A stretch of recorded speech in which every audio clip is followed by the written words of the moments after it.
Hello, everyone. My name is Russell Rowland. I'm the author of Cold Country, a novel that takes place in Paradise Valley.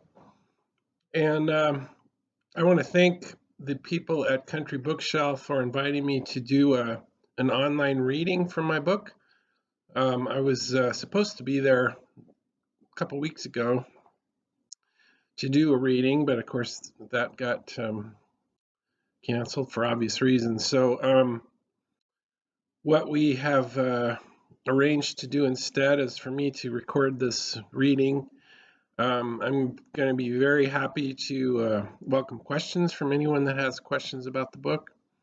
So, just to give you a brief overview of how this book came about, it's actually based on a period in my life when I was about 10. My father took a job managing a ranch in a very tight knit ranching community. Um, it turned out to be a very bad situation. He found out later that many of the people that worked for the rancher that hired him were expecting to get the job managing this place. My dad was actually teaching school before they hired him, so it was kind of odd that he was hired in the first place. I'm still not sure how that happened, but anyway, it was a bad couple of years for our family. Um, I used that setting and threw in a murder. um, the real theme of the book, the thing that I wanted to explore most in this book is the dynamics of a tight knit community like that. How everyone has their role, everyone sort of fits in their own special way, but also how everyone also feels a little bit out of place. So this murder brings up a lot of those issues. Everyone's suspicious. Nobody has any idea who did it. Of course, the new family that just moved in is there's some suspicion there, so they get a lot of grief. Um, but it's not a mystery so much as it is a study of small town, rural Montana. And so I'm going to read a few short sections here. The main character, well, there's several main characters. It's told from several points of view, but the new family that moves in are called the Logans. And this opening scene I'm going to read is from the first day of school. Roger Logan is 10 years old. He's already feeling a little bit out of place because he showed up at school in loafers and all the other kids were wearing boots. Um, and so they're already he's already starting to feel a little bit of pressure to fit in. Um, this opening scene takes place at recess. They're going to play baseball. When Roger's team came to bat, Bobby told him to hit third. He came to the plate with Bobby at second and another boy at first. Nervous energy made the tips of Roger's fingers feel tender against the bat, and he took a deep breath while he dug the heel of his right loafer into the hard ground. The first pitch sailed in, and Roger swung, gritting his teeth. He missed. Ha! Wants to play for the Dodgers, but he can't even hit the ball. Roger didn't need to look back. He knew that Scooter was catching, and he didn't want to acknowledge that he'd hurt him. Larry wound up again and threw. If I wore shoes like them shoes, would I be as smart as you, Roger? Scooter's voice rang out as Roger watched the ball spinning toward him. Roger's body coiled and he swung again, trying too hard to knock the ball over everyone's head. He tipped the pitch, sending it past Scooter's right shoulder. One of the other kids chased after it. If you wore shoes like these, you might at least learn to speak English, Roger replied. Good hit, buddy, Scooter said, just like Mickey Mantle. Roger didn't move, his neck as stiff and unyielding as a fence post, but the tender nerves tingled in his fingertips, and angry tears gathered behind his eyes. Larry caught the ball, wound up, and hurled another fastball right toward the middle of the plate. Well, I guess I'd rather be a dumbass than a fairy, Scooter muttered. Roger's left foot lifted from the ground, sliding toward Larry as his elbow pushed the bat forward. But in the next instant, a voice in the darkest corner of his mind redirected his thoughts. Roger's muscles adjusted, turning him 180 degrees on his left foot, and with all his strength, he swung the bat directly at Scooter's head. Already he was screaming at himself to stop, but it was too late. His arms were already in the fluid motion of a full swing, and the best he could do was to let the bat go. His fingers opened, the bat dropped a few inches, just enough to miss Scooter's head.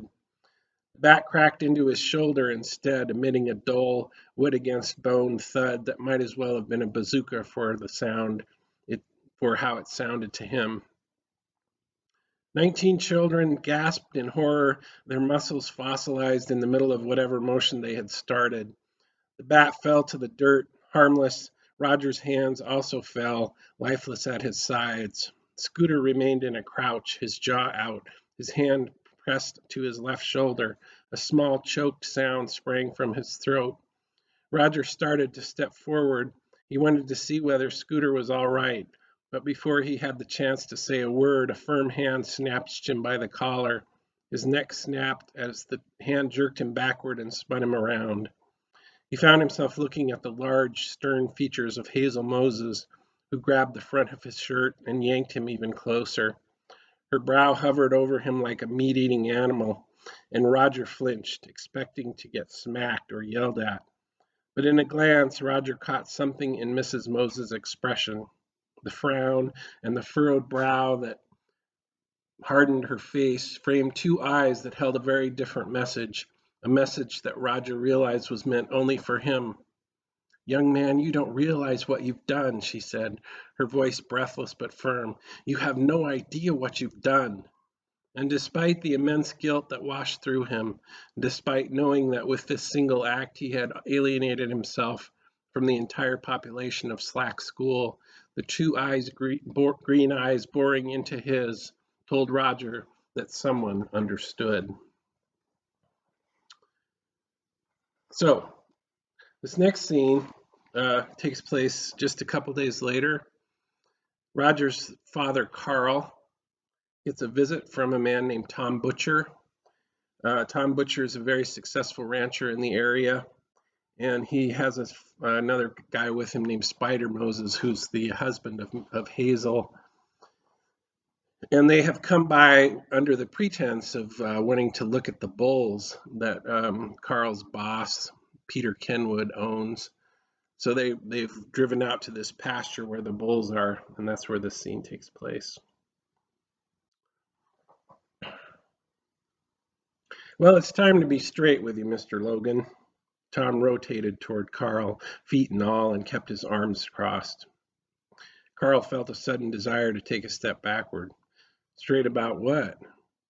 "I'm really not interested in these bulls," Tom said, indicating the animals with his head. "No?"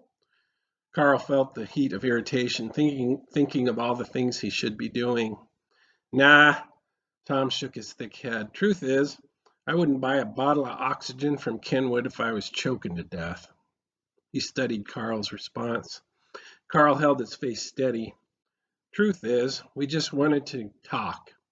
And I apologize for not telling you that in the first place, but I thought it might seem a little strange." "Well, that's all right," Carl said, looking away from Tom. He sensed Spider almost behind him, shifting again. Carl looked down at the ground as if he was thinking and rocked a couple of steps to one side, so that when he turned, the three men formed a triangle, all facing the middle. Carl shoved his hands in his pockets, hunching his shoulders against the drizzle. "The problem here," Tom started. He then looked up at the sky and pursed his lower lip. "The problem here is that this community has a few standards. We've all known each other for a hell of a long time. We know what to expect. Everyone knows I'm going to open my big mouth and piss a few people off. Everyone knows that old Spider here wouldn't take a stand on something if his life depended on it. Everyone knows your man Kenwood doesn't give a damn about the people in this county, that he just has his place as a little hobby, a tax shelter. and that the place really belongs to Lester Ruth, who's poured his damn heart and soul into it. Tom stopped for a minute, studying Carl, as if to make sure the message was sinking in. Carl held his gaze, but made an effort not to indicate anything at all. When something unexpected happens out here, everyone gets a little nervous, especially when there's a stranger involved. Tom scratched his head as if considering what to say next. You getting my drift here, Carl? Carl swallowed. You talking about what happened with my boy? Is that what this is all about? His voice came out louder than he expected. Well, that's part of it. Tom looked at the ground. Of course it is. See, we don't like violence around here. We don't like violence, and we don't like educated folks trying to put on airs. He held out a hand. I'm not saying you done that. You seem like a nice enough fella, but I'm just telling you, for your own sake. We ain't a real open-minded bunch of folks. Tom tilted his head and grinned a lopsided grin. Plus, a lot of folks thought Lester should have gotten that job. He's been waiting in the wings for a long time. Carl held his breath, trying to calm himself, but the blood rose up in him, hot and red. All right, listen to me for a second now, Mr. Butcher. He struggled to control the tremor in his voice. You don't have to intimidate me. I'm already nervous as hell, but that doesn't mean I have to stand here and listen to your threats. My son reacted to a bad situation just like any kid who's backed into a corner. He was wrong. I know it and he knows it. That's no cause to get in my face. I came out here for one reason, to work hard and support my family, probably just like everybody. Carl stared at Tom, breathing heavily through his nose. His nostrils flared with the rush of air. Tom's expression didn't change, but he had tilted his head back as Carl said his piece. He was looking at him this way now, down his nose. He reached up and took off his sunglasses, then rubbed his eyelids, pressing firmly against his eyeballs with a weathered knuckle. Spider was twitching and shuffling his feet to Carl's right. Tom looked at Carl, and his dark brown eyes showed a mixture of amusement and impatience. Well now, Carl, that was a hell of a speech. Then he looked away across the pasture toward the mountains. But words are pretty much of a nuisance. I'm not inclined to pay much attention to what a man says. He looked back at Carl. You got to remember, our people got this land by stringing a bunch of fancy words together. We know a little how that works. You get my drift? Carl bit his tongue and tasted blood. I'm not trying to threaten you or intimidate you. I'm just telling you, just letting you know. I could have just let it be and let all the talk go on behind your back. You wouldn't know what we were saying, but you'd know we were talking, right? Carl thought, chewing the inside of his lip. The more he thought about it, the more he realized Tom might actually be trying to help. Just give it some thought, Tom said. Let's go. I'm freezing my ass off out here. He started walking back toward the pickup, and Spider followed as if attached by a string. Carl stood where he was for a moment, just long enough to feel alone, to think about how it would be if Carl hadn't told him these things, if Tom hadn't told him these things. He knew Tom was right, just as his wife had said, that people would talk, that they probably already were talking, and he wondered how many times in his life someone had taken the trouble to let him know exactly where he stood.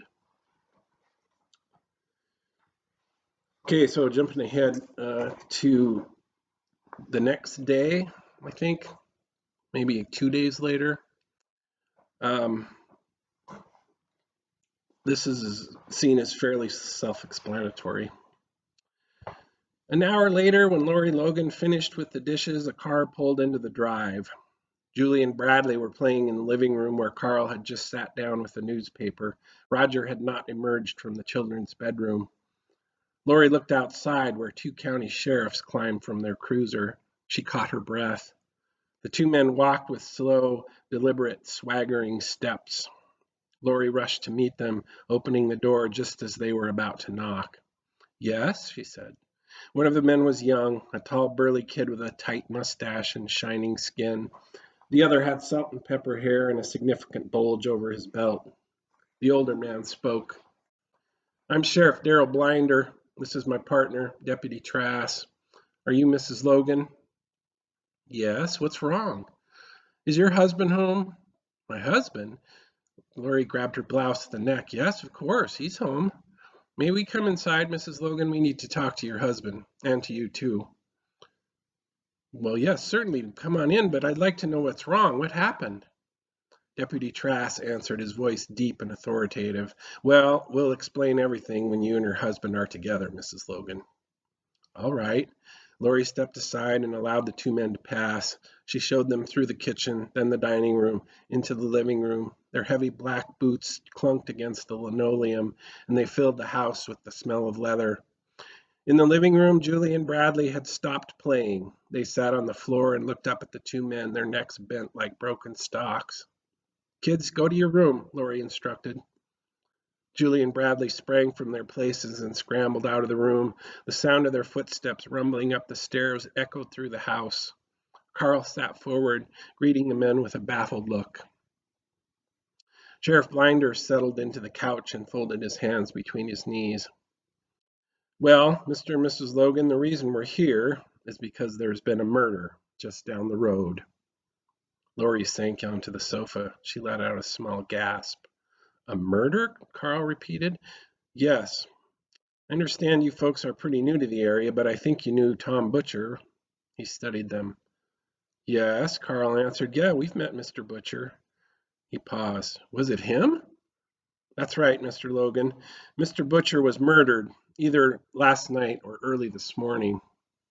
Carl fell back into his chair. Well, this is horrible, Lori said. You just don't hear about murders in this part of the country. Blinder nodded solemnly. I've been sheriff here for 23 years. This is the first. He stared down at his boots. What happened? Carl asked. Blinder leaned forward in his chair and propped his elbows on his knees. He placed the tips of his fingers together, forming a pocket with his hands. Well, Mr. Butcher was beaten to death, apparently with a baseball bat, he answered. There was a bat next to him, covered with blood. Okay, as you can see, there's a little bit of reason for concern among the Logan family. Just going to jump ahead to this same evening. There comes a day in Montana every fall when everything turns. Every speck of color drains from its home and soaks into the soil until spring, when the pigments have rested enough to reappear in a brilliant explosion of color. Overnight, the grass and the leaves soften to a muted tan, and the bark on the trees fades to gray until the entire landscape is so overwhelmingly tan and gray that one cannot imagine it otherwise. Even the evergreen mountains, glorious and enormous, cannot save this dull season. In 1968, this change came on a Saturday, the day after Tom Butcher's body was found beaten beyond recognition. The birds pointed their beaks south that morning, as though they feared implication. Flies dropped from the screens, piling in windowsills.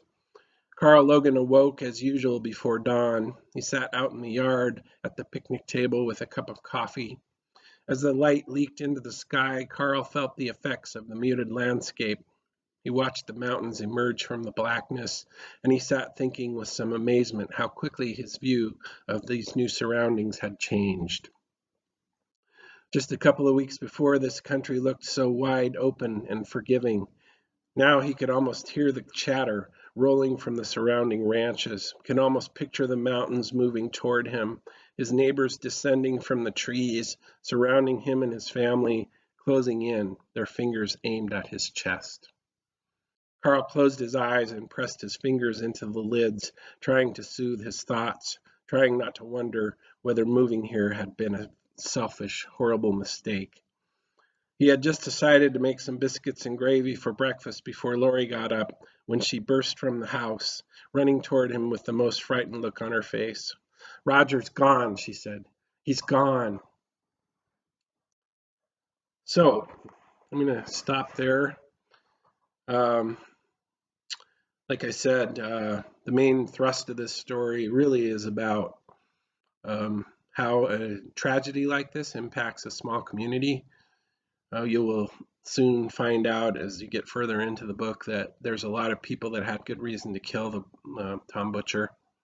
But of course, the suspicion at first falls on the Logans, Carl especially. So feel free to forward any questions to the Country Bookshelf. They're going to provide a blog for the question and answer period. And I really want to thank you for taking the time to listen. And please buy the book from them too. That would be awesome. They ordered a bunch of copies because they thought I was going to be there, and so they have plenty on hand. Thank you so much.